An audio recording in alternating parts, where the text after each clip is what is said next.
as your dean of the Zarb School, but for this year, that's why you might not know me, I've been a little busy and I've been over as interim provost for the year, but headed back to Zarb soon, and of course my heart is always at Zarb. And I just really want to welcome everyone this afternoon to our Fireside chats.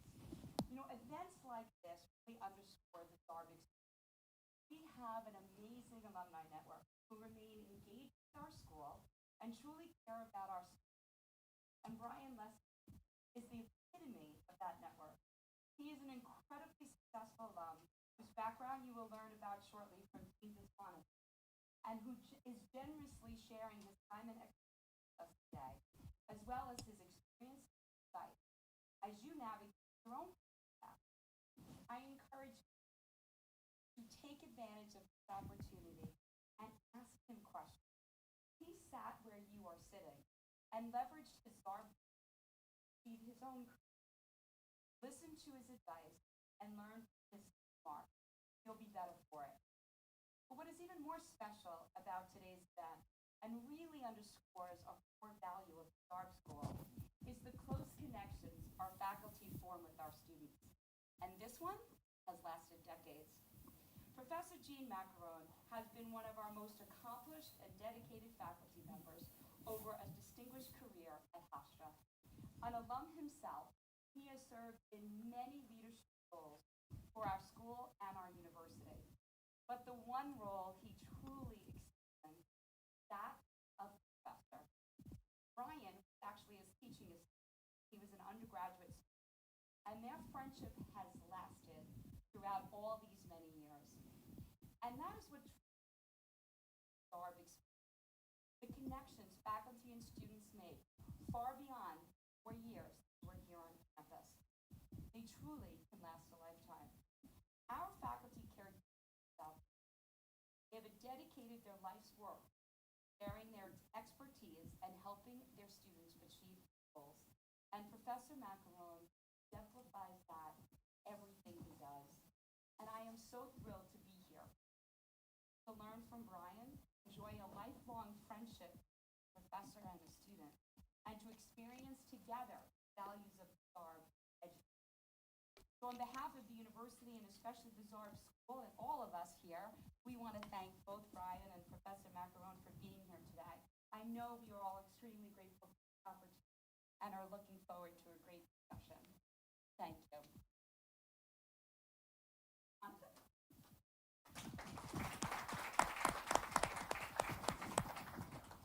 Let me join Dean Lenihan, Provost Lenihan, in welcoming you all to. It gives me great pleasure to introduce our Give me the mic. Gives me even greater pleasure to know that Hofstra alum and a Zarb alum. So, we welcome you.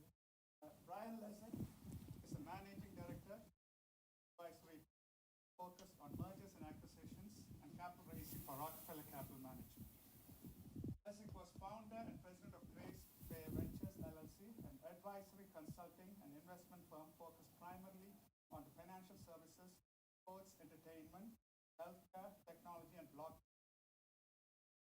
Advisory work at Ventures included M&A advisor to Derek Jeter, and eventually the entire buyer group $1.2 billion purchase of Miami Marlins.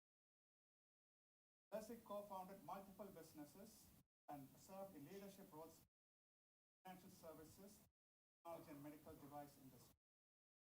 Prior to these entrepreneurial ventures, he was managing director in the Financial Institutions Investment Banking Group at Merrill Lynch.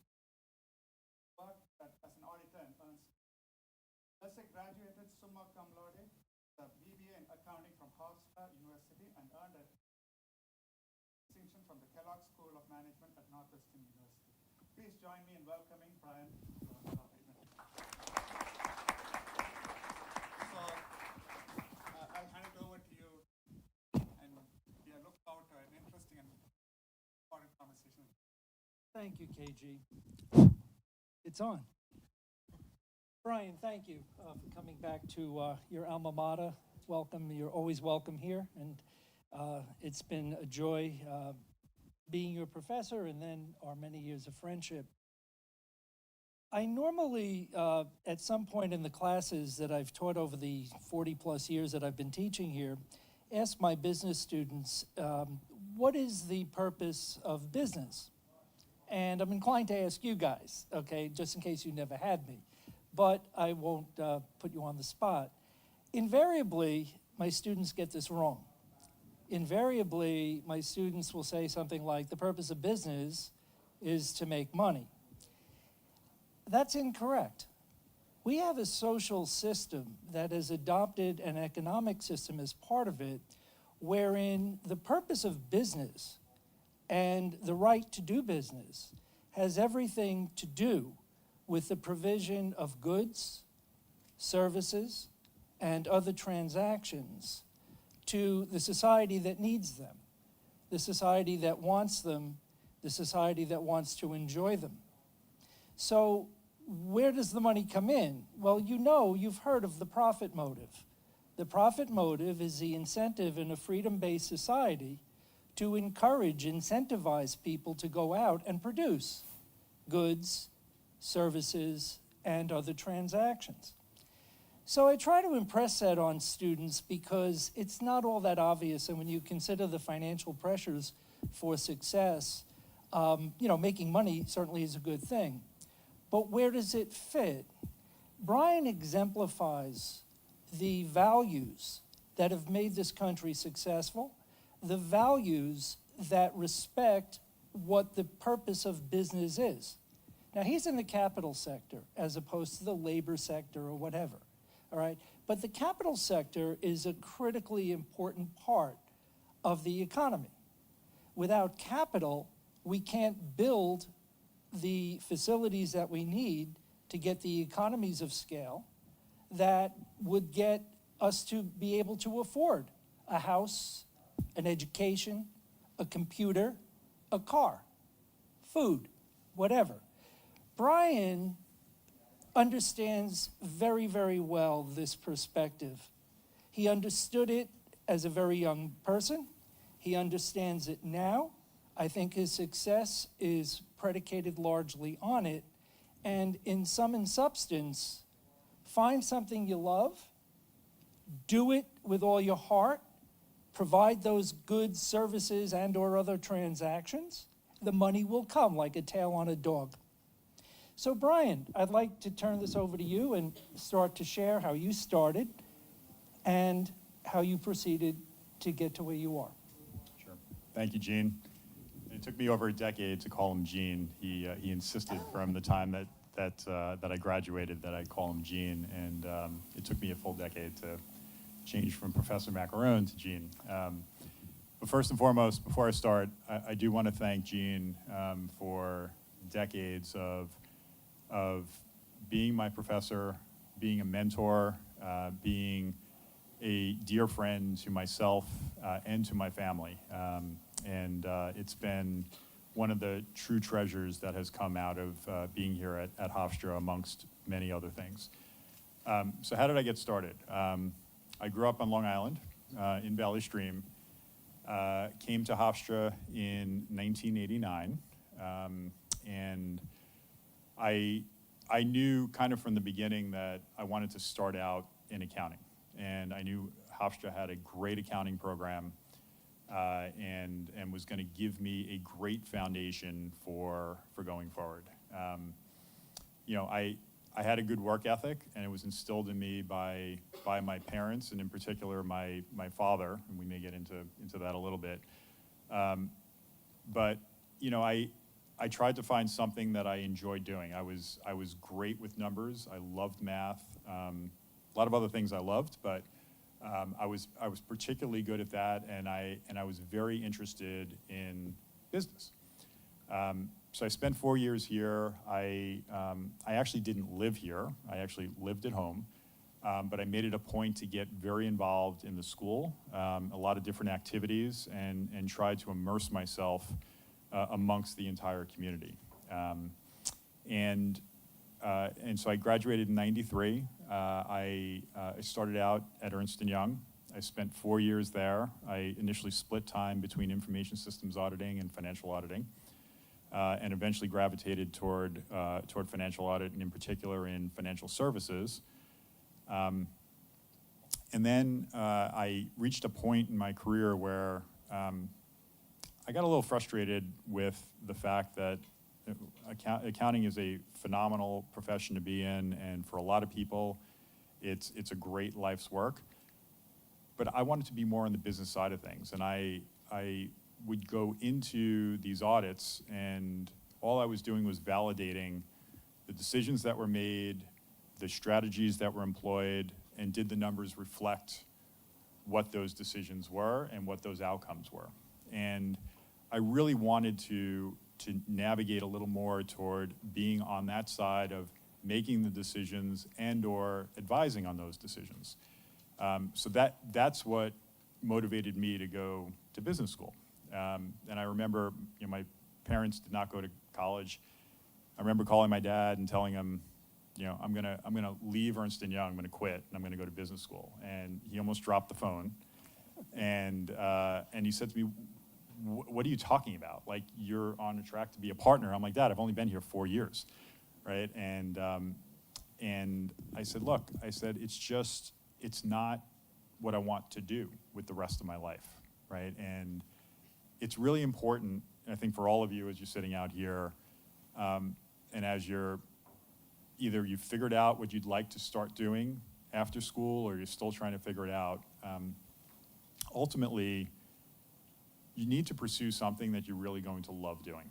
You spend more time doing that than you do sleeping, and more time than you spend away from whatever you're doing. And I'm not discounting what you do away from work, but it's a long time to have a career or careers, and you really got to find something you love. And I went to business school, and I kind of knew, like, investment banking was what I really wanted to do. It was something that I was attracted to, but I was fearful of what I had heard about the crazy stories about how, the hours were crazy, and you endless amounts of all-nighters and all that. And so when I did my internship, which is critical for making a career switch, I chose to intern in private client services, which is really kind of on the wealth management side of things. And I did it more it was like a lifestyle choice. I was in the financial world, but I wasn't going to be subject to those crazy hours. And in the midst of the internship, I was miserable. And it's a noble career for a lot of people, but it wasn't me, and it wasn't what was really going to get me going every day. And I was fortunate enough to still make that pivot back to investment banking, and I've loved it. And I've done other things other than banking, but I came out of Kellogg. I spent 10 years at Merrill Lynch. I was in their financial institutions investment banking group. I covered a lot of different industry sectors, a lot of different verticals. Did M&A, leverage buyouts, IPOs, equity deals, debt deals, and really, achieved what I wanted to, which was getting onto the business side of things and being a trusted advisor to senior executives of companies. And that doesn't happen overnight. And we'll probably talk a little bit about what it kind of takes to get there. But it was something I love doing, and I did it for about a decade.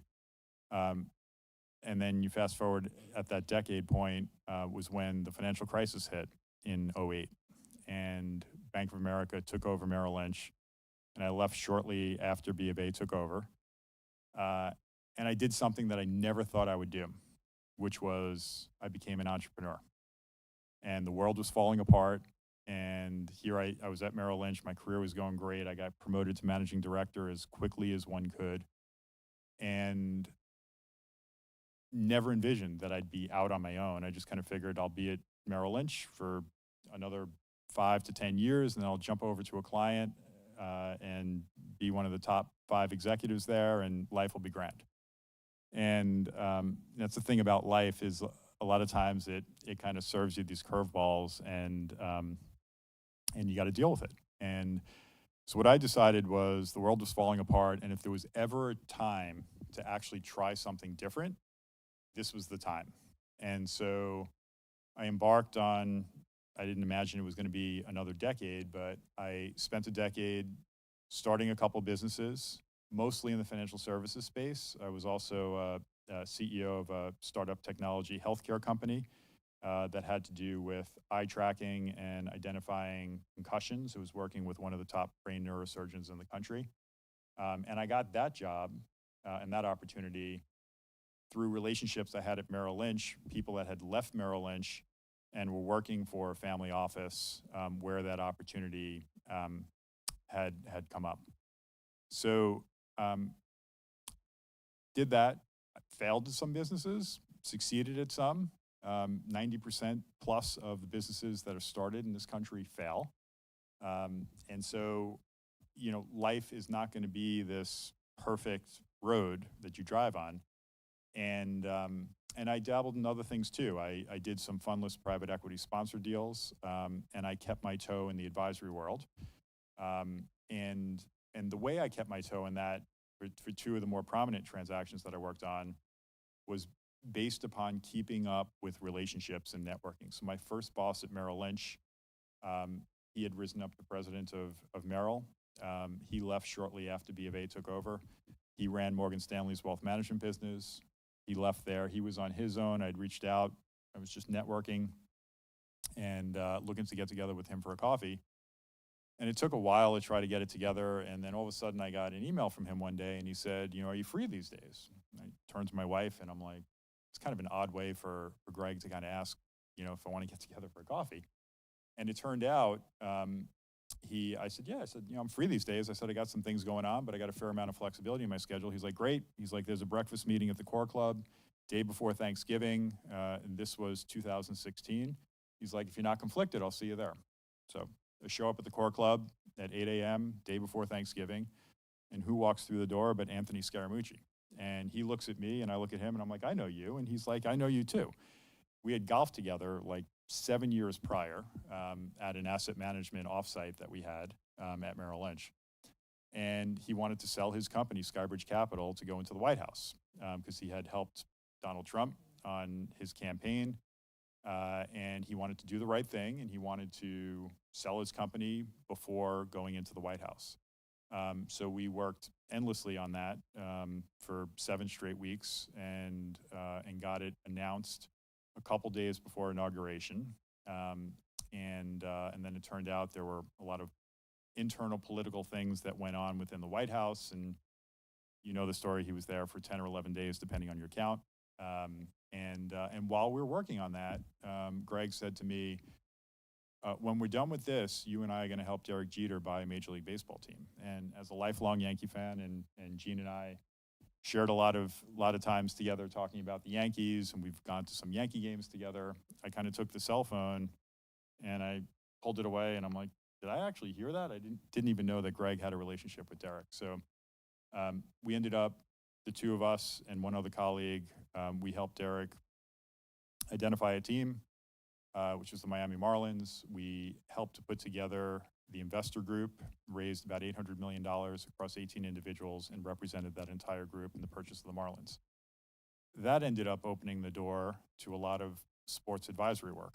And again, something else, I was lifelong, played sports, loved sports, and never envisioned I'd do that. But, you know, this is kind of part of the way, you know, life kind of takes you through different turns.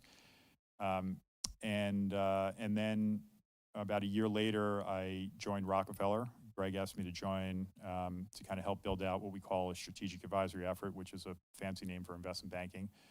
And really the vision was to work closely with the wealth advisors, because Rockefeller at its core is a wealth management firm serving the ultra high net worth individuals. And it was John D. Rockefeller's legacy family office. It's actually the oldest family office in the US. It had morphed into a multifamily office, and the intent was to kind of take it to the next level. The Rockefellers are still on the board and still an integral part of the company.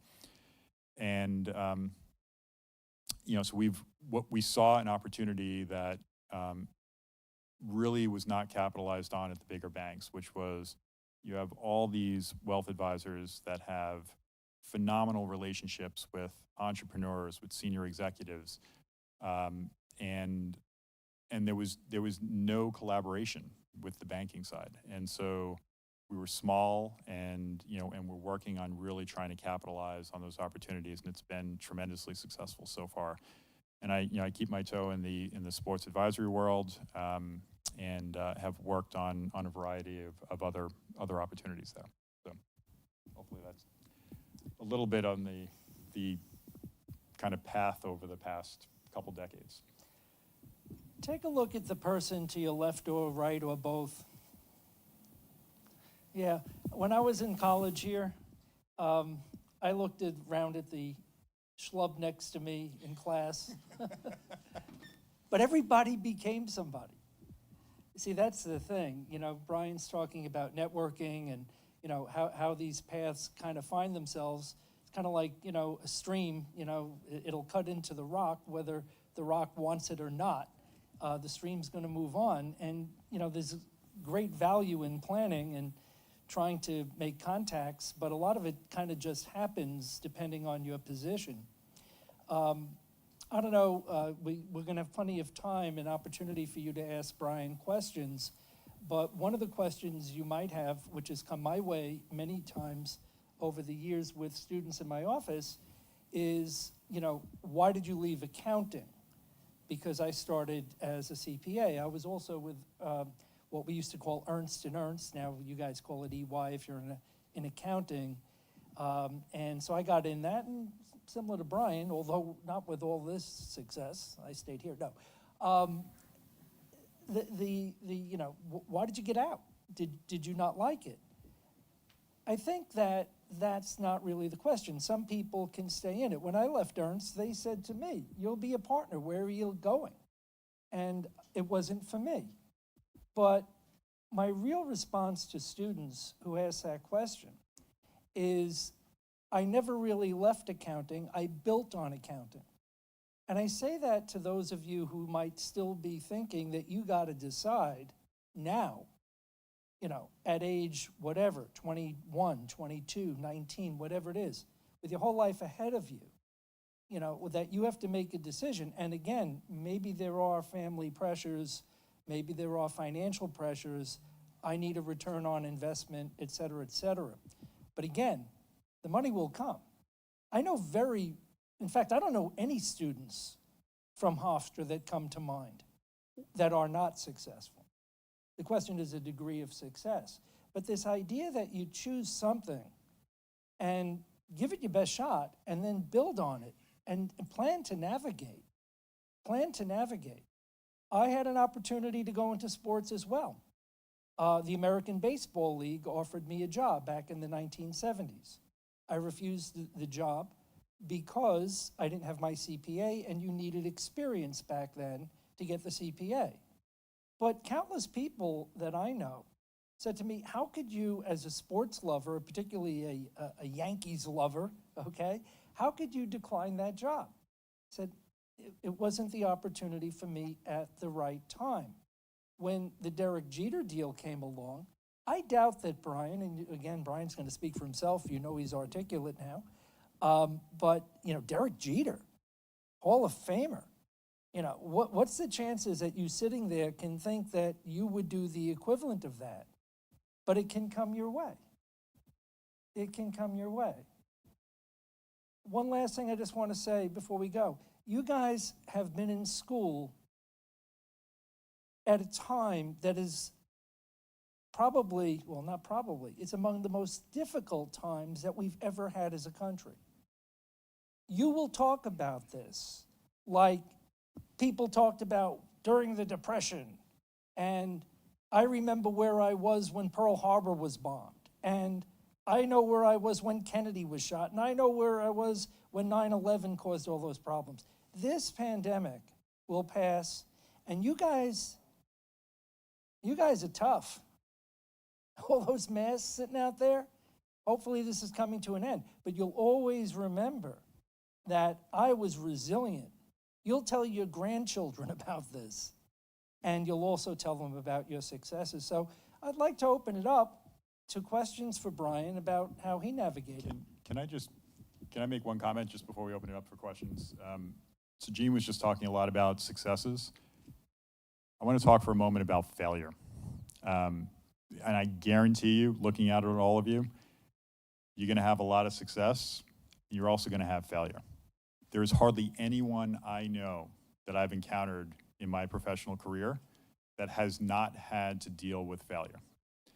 And, for me, one of the earlier ones was shortly after I left Hofstra. While I was here at Hofstra, I was pretty good at accounting.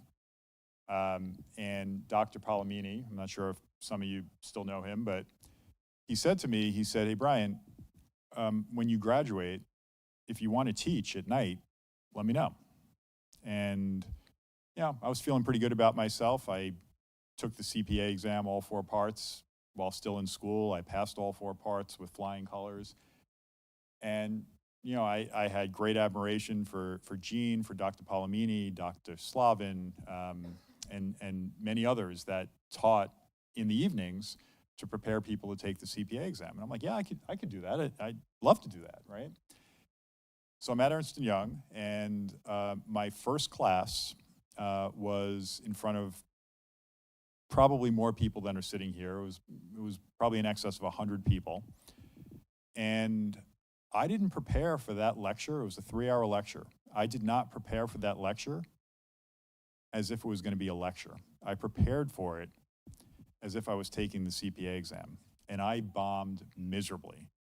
I didn't have command of the topics the way I needed to be able to stand in front of people for 3 hours and not only educate, but also, you have to entertain as well, right? Because people are coming there after work, and I did not know that material well enough where I came across as boring and rote, and I was not getting through to anyone. And during the course of that 3-hour lecture, more than half the people walked out on me. And every single time someone got up and walked out that door, my heart sunk, right? And I was failing miserably, right? Publicly. And I got home that night and I was devastated, right? I had experienced failure before. I played sports, I lost and all that, but nothing like that. And Dr. Palomini called me the next morning, and before he could even say anything to me, I said to him, Dr. Palomini, I am so sorry. I was miserable last night. I completely failed. Please give me another shot. That will never happen again. He's like, Brian, I know what happened last night. I had someone there to watch you. And I'm like, great. That makes me feel even better, right? So, he gave me another shot. And, and that's one of the keys. Anything you do, you got to go into it with preparation and try to do the best you can. When I was growing up, any exam I took and whatever grade I got, my father would ask myself and my brother, he didn't care what grade I got or my brother got. What he cared about was, did you try your best? And that night, I didn't do my best because I didn't prepare my best going into it. And Dr. Palomini gave me another shot, and I went about it very differently the next time. And I ended up teaching for a couple of years. And it wasn't easy to do that at night after working all day and trekking out to the island from the city. But I loved it. And there was nothing that was more satisfying than being up in front of a whole slew of people, and you could see the light bulbs going off in their eyes, right? As you're hitting on topics that they may never have understood up to that point.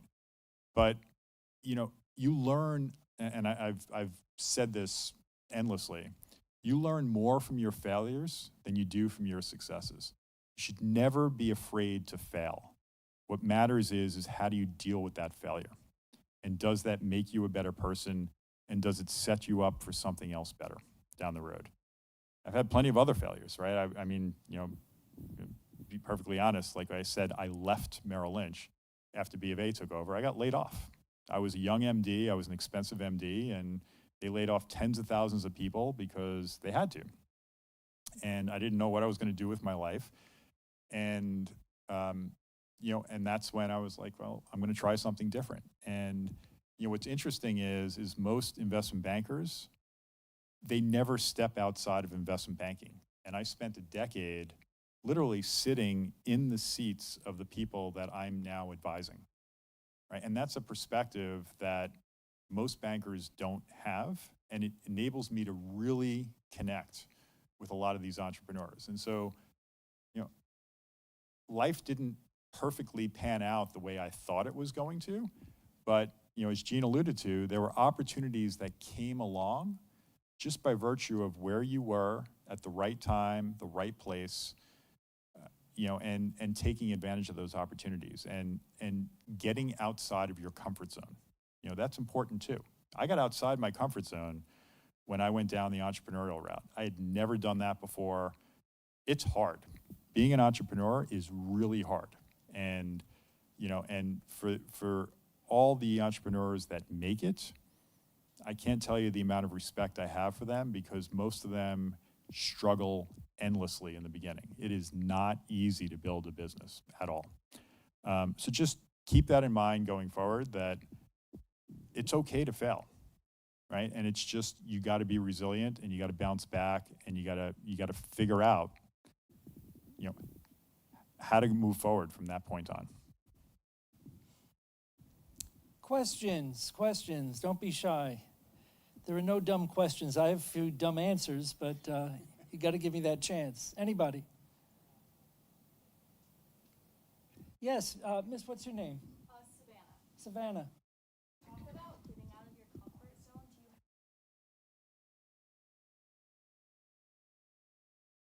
Okay, so her question is, I talked about getting outside your comfort zone. Do I have any advice as to how to do that? The advice I'd have there is, when you find something that you want to try, right? You just, internally, something's gonna say, I haven't done that before. Like, I'm gonna just stick to what I'm doing, right? You just gotta look inside and just be like, what's gonna make me happy, right? And, and you may still fail, right? But, you just gotta try. I'm not advocating that all you should do is go through life and just completely get out of your comfort zone all the time, right? But there'll be opportunities out there where you feel like it's right to take a chance, right? And as you go through life, you're gonna have a lot of mentors. Gene has been one of my key mentors throughout my career. And you can lean on other people when you're deciding and get perspectives on, does this make sense? Should I try it? Right? Like, even when I was here at Hofstra, I had played sports my whole life through high school. Came to Hofstra, I was working to put myself through school.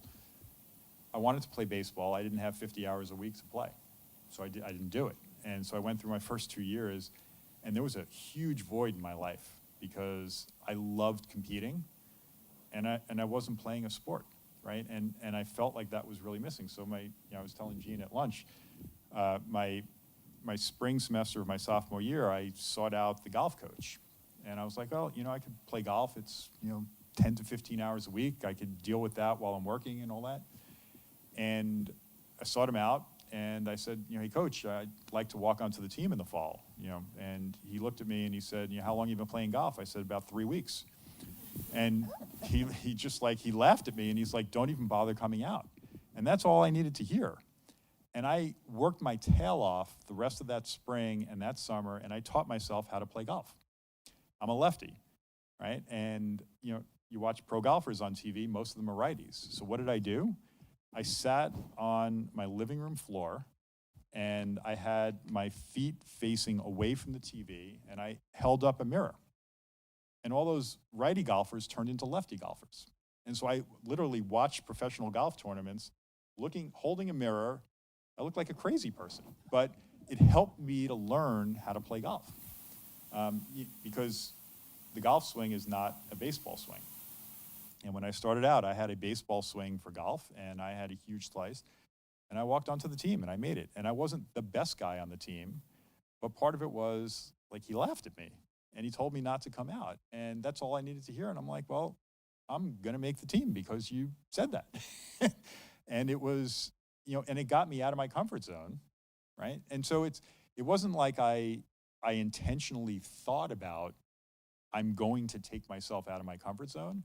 It was something that I felt, I knew there was a void inside of me, and I was trying to satisfy it in some way. And the way to satisfy it was actually getting out of my comfort zone and playing a sport that I had never played before. Yeah, Savannah, I think that, a good place to start is to look inward, but not stay there, because, getting out of your comfort zone has everything to do with not staying inward. But identifying what you feel you need to break out to is important, and it requires some self-analysis. Here on campus, Hofstra has extraordinary resources in the Career Center, in advisement, or whatever, and even more personal types of resources, which I'm not suggesting you may or may not need, or anybody here, but we do have psychologists on campus, psychological counseling, student assistance for a variety of things. But I would say that the single most valuable, general place to start is in your classrooms. Having taught now for 40 plus years, I would say that probably the most frustrating thing as a teacher is to ask questions in class or solicit participation among really some really very good minds who just stay silent. But here's the point. I think we're more user-friendly as faculty today than we were when Brian was a student, and certainly when I was a student. When I was a student, if a faculty member wanted to humiliate you, they did.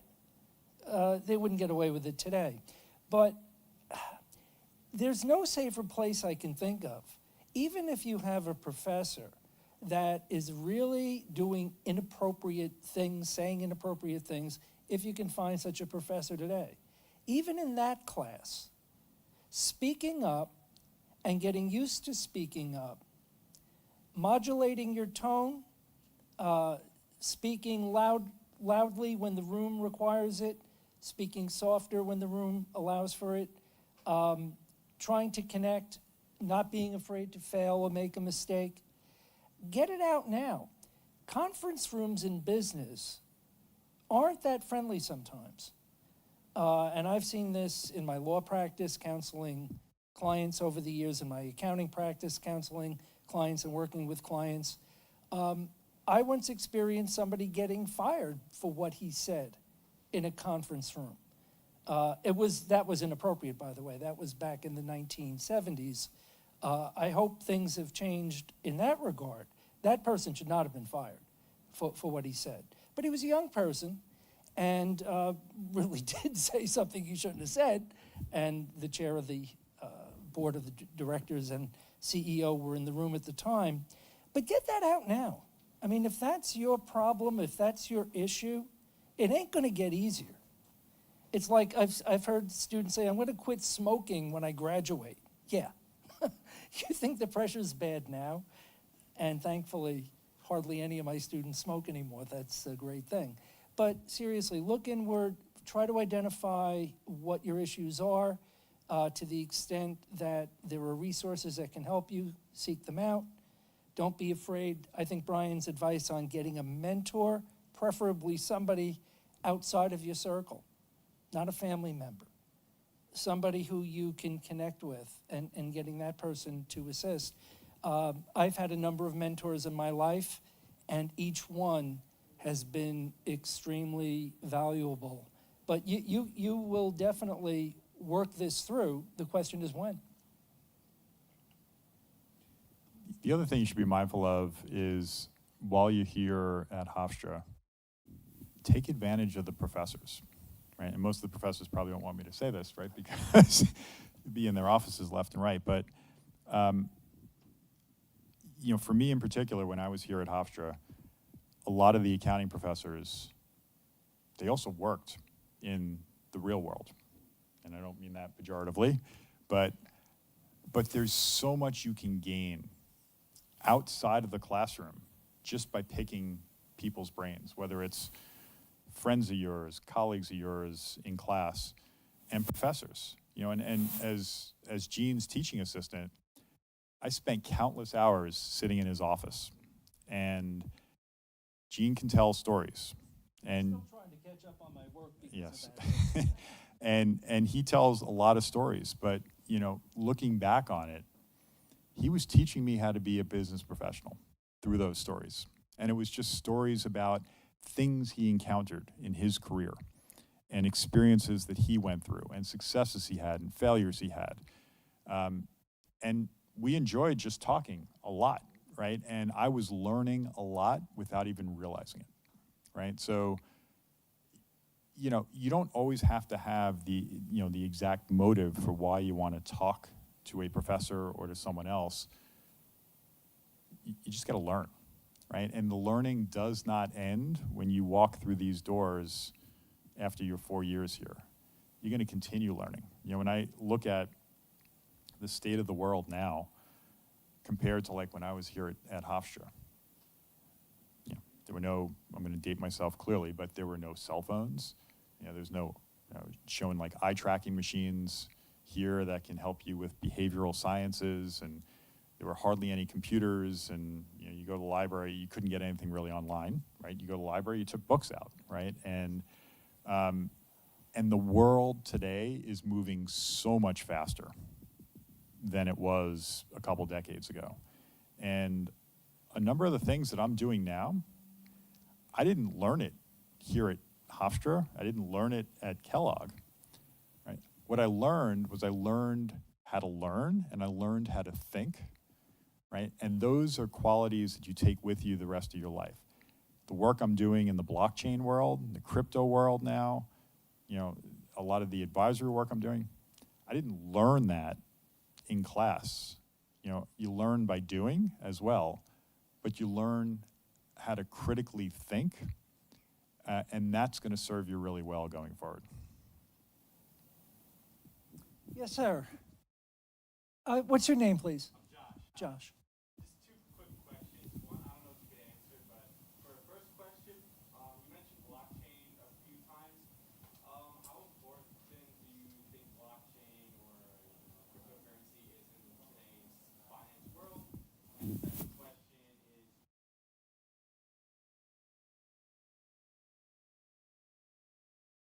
you in school, how did you like management? How effectively tips, strict to, you know, make sure you have enough time to study? Did everyone hear those questions or no? Okay.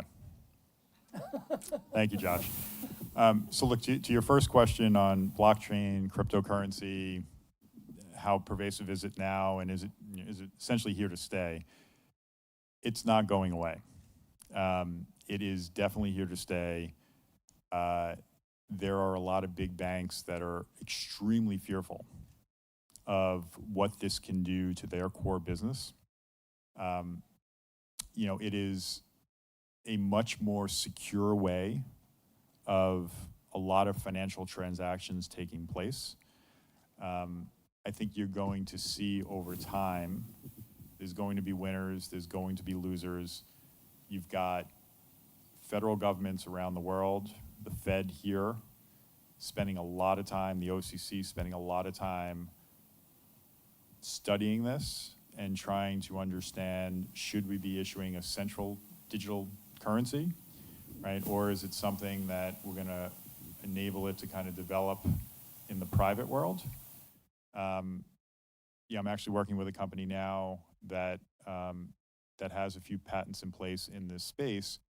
And you know, their vision is that each bank would issue their own digital currency that's fiat backed, meaning backed by like a US dollar. And all the banks would interact with each other. There'd be an omnibus account, there'll be a centralized clearinghouse, and all of this will be overseen under the existing regulatory framework. So, you know, for people your age, this is what you all know, right? And it's not going away. When I was first introduced to it, and I was consulting on a project back when I was on my own, I was sent around the world, and I went to a ton of conferences and met so many people that were at the forefront of this technology and this movement. And a lot of it was born out of the financial crisis because a lot of younger people didn't trust the system and they didn't trust the banks. And that spurred a little bit this development of these cryptocurrencies. But ultimately, I think for everyone, we're gonna need to centralize this a little bit more, from my perspective, and it's not going away. It's definitely not going away. So, it's just a matter of, is it going to be handled the right way by different governments to ensure that there's trust and integrity. And there are massive inefficiencies within the system, and a lot of those costs can be cut down using the blockchain, and it will continue to develop over time. So that was the first question, and the second one was time management. So I didn't sleep a lot, look, that was just a decision I made to take all 4 parts while I was still in school. Most people didn't do that. I probably would not necessarily recommend that, but I didn't want to deal with it while I was working. I had studied hard and had learned a lot of the material along the way. So I did put in a good amount of time into that, but I had also front loaded a lot of my courses my first couple years. So when I got to my last semester, I wanted to have fun also. And so I wasn't taking a full load of classes, and I kind of viewed studying for the exam as just another class. But yeah, you've got to manage your time, right? And you're going to be managing your time throughout your career for a long time to come. I manage my time day to day, right? And you got to try to be efficient and try to recognize where you're spending time that isn't helping you to get to where you need to get to, and try to minimize those disruptions as much as possible, and just be focused on where you're trying to go, and getting there in as linear a fashion as you can. Who is studying for the CPA exam now? Josh, are you? No? And who are accounting majors that are looking forward to that? Okay, so not everybody, but some. I think that your question is a great question. I think that generally, at the threshold of these kinds of projects, like professional exams, okay, you should try to get perspective as to what the exam is trying to accomplish with you and for you. I spent many, many years doing CPA exam preparation, and with a partner, we had 2 different lecturing companies for prepping CPA candidates, and also teaching CPAs, attorneys, and other financial people that needed continuing education and what have you. The perspectives are different, but the one thing that I've noticed, again, as a general matter with regard to CPA candidates, is that they look at the exam as being so difficult and the passing rates being so challenging to deal with that they don't really get a perspective. And the analogy that I would make for those of you who have driver's licenses is to remember your road test. Your road test did not take you on the Daytona 500 Speedway. Your road test probably didn't even take you on the equivalent of the Long Island Expressway. The road test probably said, make a left, make a right, stop over there, do a U-turn, and go out on that avenue where there's actually a traffic light. It's trying to test for fundamental competence to drive a car. The CPA exam is today, it's changing, but it is changing too, and is now and always has been a test for fundamental competence to do accounting, tax, and other consulting in business at the entry level to the profession. This is why the AICPA that helps prepare the exam, why whenever they have tried to do very sophisticated things, like to test derivatives, that doesn't show up anymore. Why are we testing derivatives? If I were the partner of an office at EY, I would never give a second-year person derivatives to audit. It's just too difficult, okay? That's sophisticated stuff.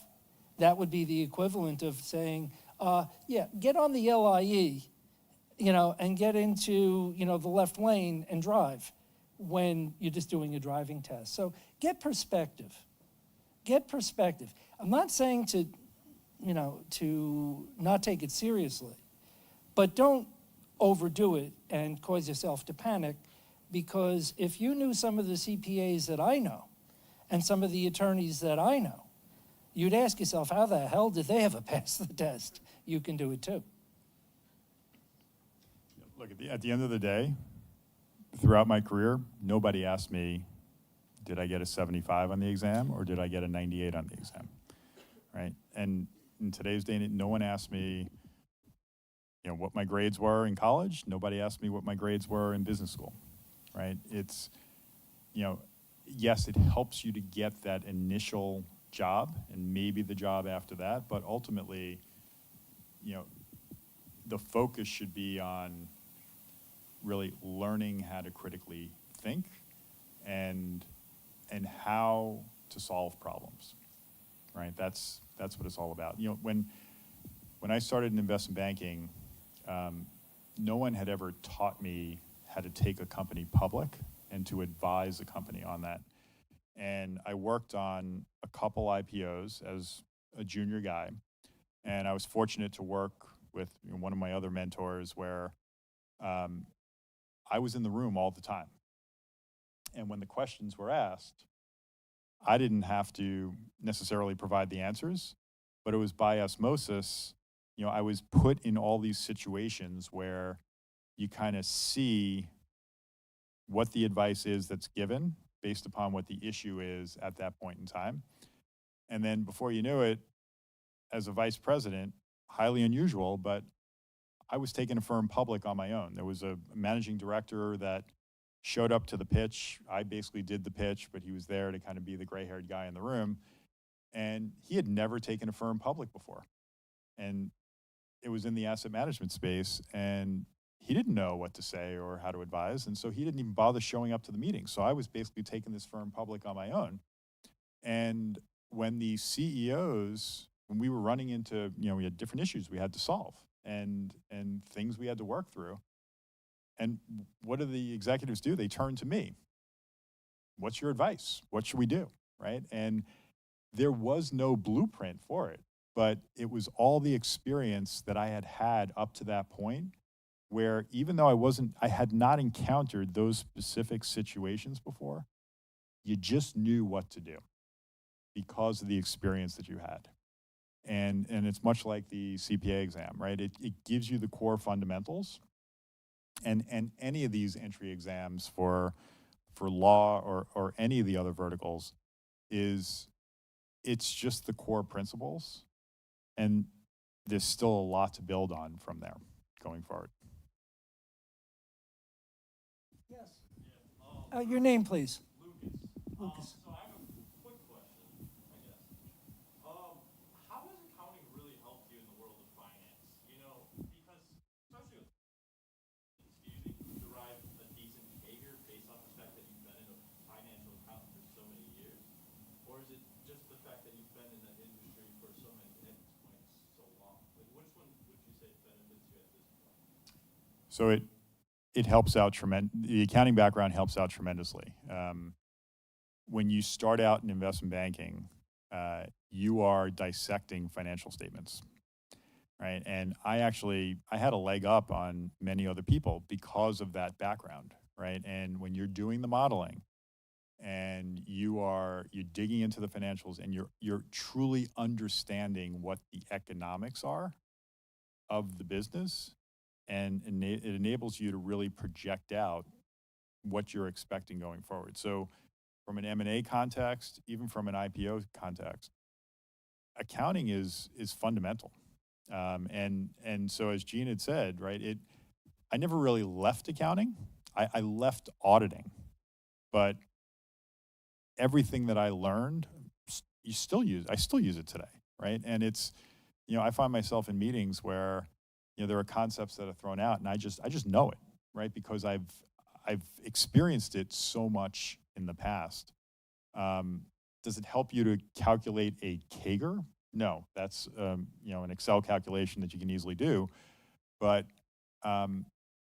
when you're actually digging into these financials, and if I'm potentially going to be representing someone in the purchase of a business soon, we're going to have to dissect their financials and make sure that we truly understand everything that's there in the business. There's a ton of diligence that's done across the board, but at its core, yeah, you have to know accounting to be able to do it. And people that went into banking that were not accounting majors, they did fine. They learned it along the way, but they were a little slower out of the gate as a result of it.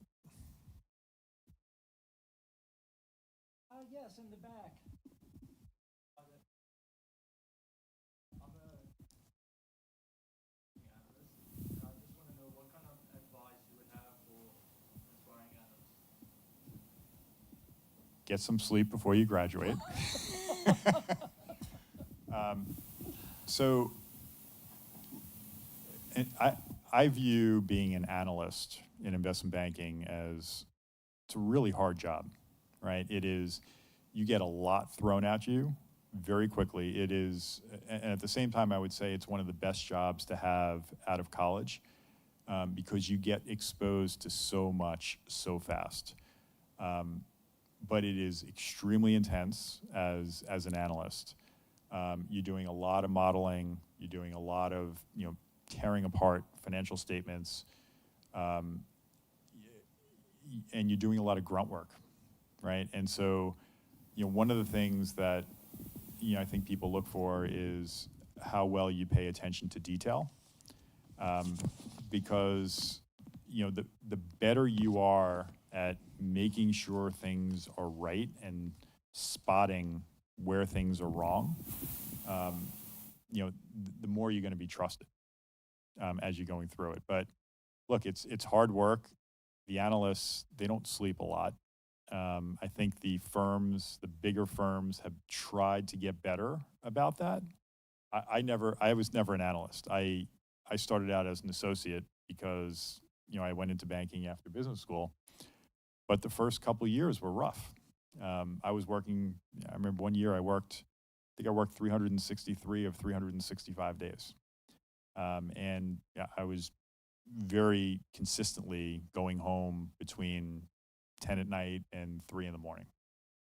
I'd be talking to my dad. My dad would say, "Well, why don't they just hire more people?" Right? Pretty logical thing to say, but there's a lot of intense focus that goes into any of these pitches. So, look, if you're an accounting major, certainly can leverage that.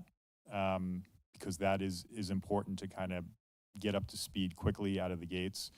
But clearly just attention to detail and a good work ethic and perseverance are kind of qualities that I think a lot of the firms look for in analysts. And you don't have to be a business major. There's a lot of kids that came out of different universities and they weren't business majors. And they started out in banking. And it was just because they showed those qualities and a desire to kind of get into that business. And then they learned, while they were on the job. In the back, Miss, I think. Name, please. What was that? Oh, Illyria? Yes, go ahead. Sorry. You seem like you're very with motivation, and I'm just wondering if that's something that you had to teach yourself, or is that something that you kind of always been able to do? That's a great question. I didn't fail a lot as a kid, and so I never expected to fail, right? And it wasn't until that I got through the failure that I kind of realized what I was made of, right? And look, I will readily admit there were times early on where I didn't necessarily handle it well, right? Because it's hard, right? It's, when you're going through life and you're succeeding, right? It's you don't expect to fail, right? And when you do, right, you've got to face it head on, right? And you got to look inward as to, was there anything that I could have done differently that could have prevented it, right? And whether there was or not, it's just, you got to accept the fact that stuff happens, right? And you got to learn from it and try to just move on from there. So, look, this is one of the reasons why I'm a big advocate of whether you're an athlete or not. I think it's great to play sports when you're younger. I'm not a big fan of every kid should get a trophy regardless of whether you win or lose, right? When kids lose, they should learn that they lost, right? And, maybe they didn't try as hard as they should have, right? And so they shouldn't be rewarded with a trophy because of it.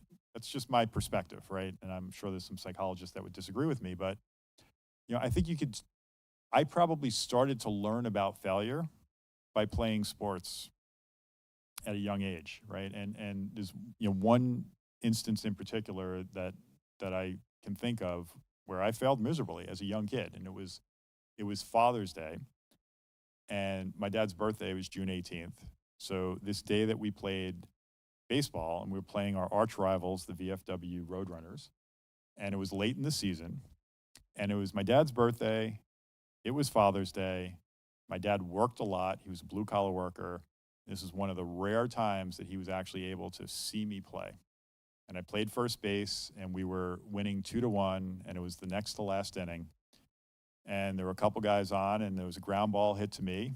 Pretty simple play, and all I had to do was just pick up the ground ball and step on first base. And the ball took a bad hop, and it rolled up my arm, and I was like searching around, couldn't find the ball. And 2 runs scored. We ended up losing the game, right? And I was devastated. I was like 10 years old, right? And I felt like I let my dad down, right? Because he was there in one of the rare times. And I distinctly remember we're walking across the field, and and I was really upset. And he put his arm around me, and he asked me one question: "Brian, did you try your best?" And I said, "Yes." And he said, "Well," he's like, "that's all I could ever ask of you. I'm really proud of you." And that's it, right? And those were kind of the early foundations of kind of teaching me that you can fail, right? You look at professional baseball players. If you fail 7 out of 10 times at the plate, you're going to the Hall of Fame, right? One thing I'll share about, Derek Jeter, he did say to me, when he stepped up to the plate, he wasn't afraid to fail. Michael Jordan said this, right? He always wanted to take the last shot. He failed endlessly, right?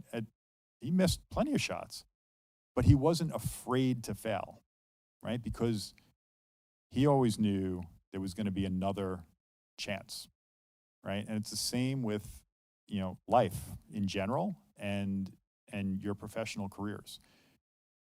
It doesn't end just because you may fail at something or you may get laid off from a job or something like that. You use it as a stepping stone to build on it and move on to the next thing. So it's a mentality, right? And it's just, some people just innately have it and some people learn it. But it's built on the experiences that you've had up to that point in your life. Is there another hand over here, sir? Your name, please? My name is Michael. So what tips do you have to maximize the benefits of networking? I know you were talking a lot about networking and how important it was. Yeah, so networking is hugely valuable. It's interesting. The other night at dinner, my wife and I were actually talking to my 6-year-old, about, it wasn't networking in particular, but we were trying to teach him at a young age that it's really important to always treat people kindly, right? And, you know, and when you go through your professional career, and look, even in school now, right? If you're a jerk now in school, right, I guarantee you, you're going to come across some of these other people in this room at some point in your career, right? And if they remember that you were a jerk back then, they're not going to want to deal with you, right? And so, you know, you need to conduct yourself with the utmost of integrity and just be yourself, right? And people will like you for that, right? And it's important to maintain relationship. My wife says to me, she's like, you know, I'm one of the better people that she knows that really makes an effort to try to keep up with people. But having said that, right, in the past couple years, there have been significant pieces of business that I've gotten that came from people that I knew from 10, 20 years ago and had not been in touch with, right? But they knew what I did, right? And they knew I was, you know, one of the best at it. And they sent people my way because I treated them right, right? And so it's important to be very cognizant of every interaction you have. When I was at Merrill Lynch, I ran the recruiting effort for Kellogg. And there was one kid that we interviewed, we loved him. And he had a military background, and he flat out said to me, and he said to 5 of us, he said, if you give me this offer, I will accept it, right? And that night when we got together and we were talking about every single candidate that we met, we made him an offer, 1, because we liked him, but 2, because he did commit that he was going to accept the offer. And we made him the offer, and he turned around and he called Goldman Sachs, and he used that offer to get an offer from Goldman Sachs, and he accepted the offer from Goldman Sachs. And I called him up the next day, right? And I wasn't pissed at him, but I said to him, I said, I wish you the best of luck at Goldman, and I really hope you're successful there, because these 6 people that you lied to will never give you a job, right? His integrity was shot with us for the rest of his career, right? And it doesn't matter if it was 30 years later, right? He lied, right? And so a lot of it is just being the best person that you can be, and recognizing that, look, you could have relationships with people and not even know where things are going to lead to down the road, right? So I started a nonprofit in the city with a few other Kellogg classmates, and it was really to kind of bring the finance community together from Kellogg in the city. And we established this advisory board, and we asked 35 people to join, and we went 35 for 35. And I developed relationships with a bunch of them, and one of them was a guy named Nathan who was kind of known to billionaires as the guy who helps out billionaires, because he had helped out Paul Allen when he had gotten into a bunch of trouble with a lot of his investments outside of Microsoft.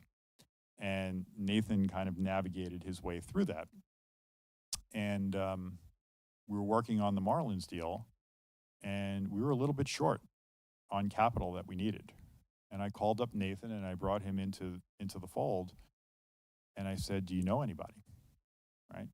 I had never done anything with Nathan before, right?